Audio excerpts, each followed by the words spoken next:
Hi everyone, I hope you all are doing well and staying safe and healthy during these times. This is Radhika here again, and this video is going to be about what saddens a narcissistic person.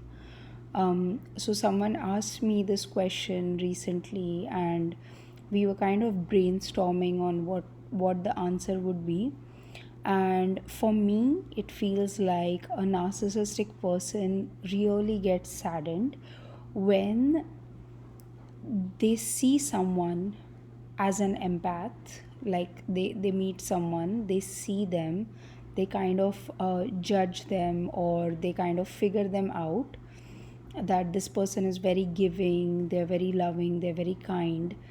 And then the narcissist starts planning the game of first getting them hooked onto themselves. So the love bombing phase, and the phase where the narcissist becomes like the best person that this empathetic person will like. um, and then they plan like, okay, then how can I use this empathetic person once they are on my side?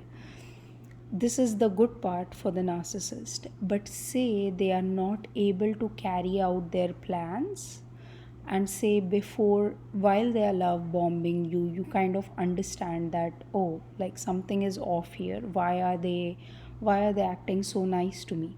So if an empath is not naive, and if the empathetic person like understands that this person is being too good to be true, or they are being too nice for no reason, and why are they doing this? And if the empath actually starts questioning it, and then slowly they see that, oh, this was just a plan that the narcissistic person had to use me. And if you step away, or if you put up your boundaries very strong so that the narcissistic person can't get to the supply that they are trying to get from you, in my opinion, this is what really saddens. This is what really makes the narcissistic person feel very sad. And slowly they start realizing that, oh, I can't use this person the way I want to.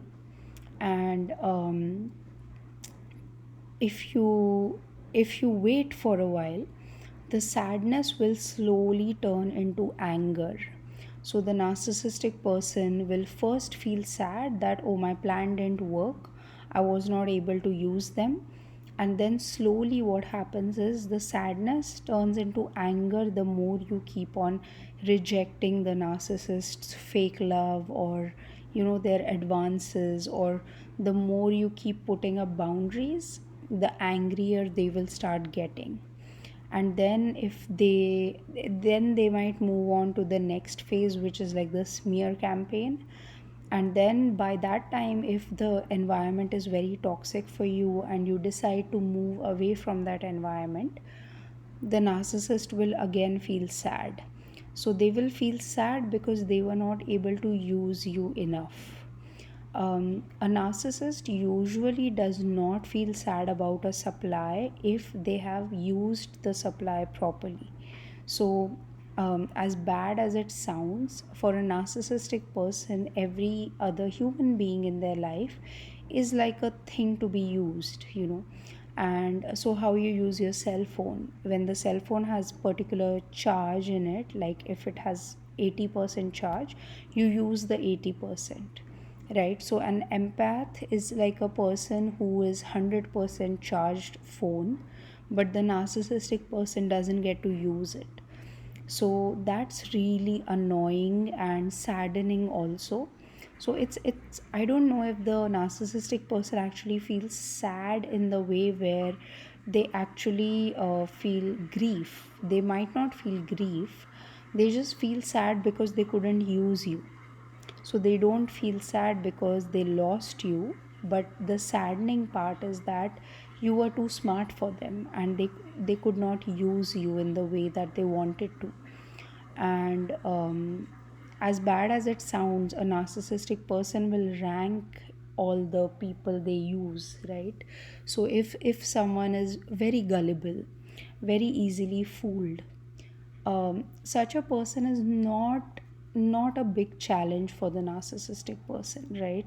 So if the narcissistic person sees that, oh, this person, anyone can fool them, so it's not a big deal if I fool them. So that person is a supply, everyone is a supply for a narcissist, so that person is also a supply for the narcissist, but not a great supply. But say there's a person who's very guarded, or who does not trust everyone. So to gain such a person's trust is like the narcissist's like a Mount Everest or something like that. And they are really into that because that challenges their narcissism even more. And when they have worked really hard for some supply and then in the end they get it, that gives them more of a feeling of fulfillment. And they feel like, oh, this person they give only to me. So exclusivity is also important to them, that a person who only talks to them, only gives to them, is also very important. um, so yeah, so I think like all these things sadden a narcissistic person, that especially if a person who's a good supply, who's intelligent, who doesn't trust everyone, and the narcissist has worked really hard on gaining their trust, and in the end the narcissist realizes that they have not been successful, this person has not yet trusted them, and this person still keeps up boundaries and doesn't let the narcissist in. That really saddens the narcissist or annoys them, I think, more than saddens, to a great degree, that they could not actually use their charms or use their narcissism, all the tactics on this supply that they have. So that was what we kind of brainstormed in that session. But if you have any ideas, if you have seen a narcissistic person in your life get saddened or annoyed mostly by something, please do comment down below on what those things were. And as always, I wish you all a lot of love and a lot of light. Thank you. Bye.